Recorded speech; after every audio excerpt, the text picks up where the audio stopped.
नमस्कार दोस्तों, खबरों की खबर में आप सभी का स्वागत है। दोस्तों, अभी बांग्लादेश के लिए बेहद बुरी खबर सामने आई।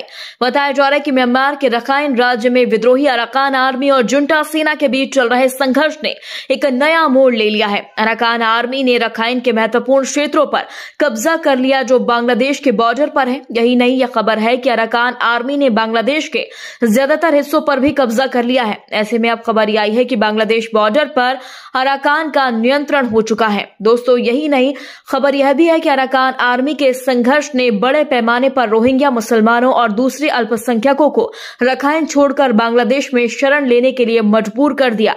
बांग्लादेश पर भी पाक की तरह तख्तापलट का संकट छा चुका है। सीमा पर एक मानवीय संकट है और तनाव भी पैदा हो चुका है। दोस्तों, आपको बता दें, म्यांमार सीमा पर खड़े हुए संकट के बीच अराकान ने बांग्लादेश सेना से संपर्क किया।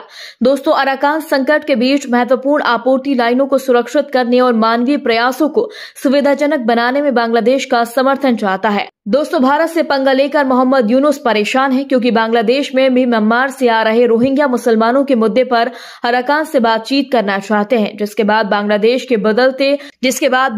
के बदलते घटनाक्रम पर भारत भी इन अहम बदलावों पर नजर गड़ाए बैठा है। जी हां दोस्तों, रिपब्लिक रिपोर्ट कहती है कि बांग्लादेश सेना का रामू स्थित 10वां इन्फेंट्री डिवीजन बॉर्डर पर चिंताओं को दूर करने के लिए अराकान आर्मी के साथ फील्ड लेवल संचार में लगा हुआ है, क्योंकि रोहिंग्या शरणार्थियों के लिए एक सुरक्षित क्षेत्र की स्थापना करना है। आपको बता दें, बांग्लादेश चाहता है कि म्यांमार से आए तकरीबन 20 लाख रोहिंग्या सुरक्षित वापस लौट जाएं। दोस्तों, बांग्लादेश ने हिंसा से भागे या रखाइन में ही कैंपों में रह रहे रोहिंग्या शरणार्थियों की सुरक्षा सुनिश्चित करने के लिए सीमा पर एक सुरक्षित क्षेत्र बनाने का प्रस्ताव दिया। कहा गया कि इस क्षेत्र आगे विस्थापन को रोकने के लिए एक बफर के रूप में काम करेगा। दोस्तों, बांग्लादेश का ढाका सुरक्षित क्षेत्र के आश्वासन के बदले अराकान सेना के अधिकार को मान्यता देने की संभावना तलाश कर रहा है। खबर है कि बांग्लादेश की सुरक्षा और सरकार के लिए अराकान सेना खतरा बन गई है। अब बांग्लादेश अराकान आर्मी के साथ अपनी बातचीत में रणनीतिक रुख अपना रहा है। दोस्तों, भारत से पंगा लेने वाले बांग्लादेश में कोहराम मचाने वाली अराकान सेना का नफ नदी के किनारे 271 किलोमीटर लंबी बांग्लादेश म्यांमार सीमा पर पूर्ण नियंत्रण हो गया है। दोस्तों, इस घटनाक्रम से बांग्लादेशी सरकार मोहम्मद यूनुस की नींदें हराम हो गई।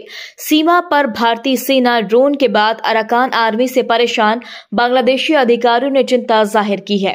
दोस्तों, बांग्लादेश रोहिंग्या शरणार्थियों की सुरक्षा वापसी के लिए स्थिति का लाभ उठाने की बातें कह रहा है, क्योंकि अराकान आर्मी बांग्लादेश में मजबूत होती जा रही है। ढाका इन बातचीत को क्षेत्रीय सुरक्षा सुनिश्चित करते हुए लंबे वक्त तक चले आ रहे रोहिंग्या संकट को दूर करने के अवसर के रूप में देख रहा है। दोस्तों, बांग्लादेश पर हावी अराकान आर्मी के बढ़ते कदमों पर भारत ने भी नजर गड़ा ली है। म्यांमार और बांग्लादेश में हो रहे घटनाक्रम पर सभी नजर बनाए हुए हैं। दोस्तों, भारत की ओर से हाल ही में कहा गया कि हम म्यांमार में घटनाक्रम पर बहुत करीब से नजर रखे हुए हैं।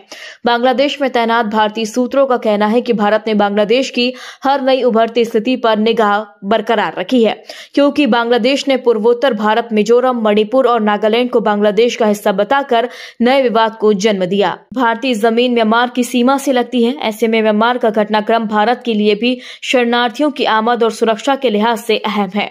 दोस्तों, भारत रोहिंग्या शरणार्थियों के मसले पर पहले भी फंसा हुआ है और इसमें ज्यादा बढ़ोतरी नहीं चाहता। दोस्तों, भारत से पंगा लेने के बाद बांग्लादेश में भी टीटीपी, तालिबान, बलूच आर्मी की तरह अराकान आर्मी तख्ता पलट कर सकती है। इस पूरी खबर पर आप अपनी राय जरूर दें।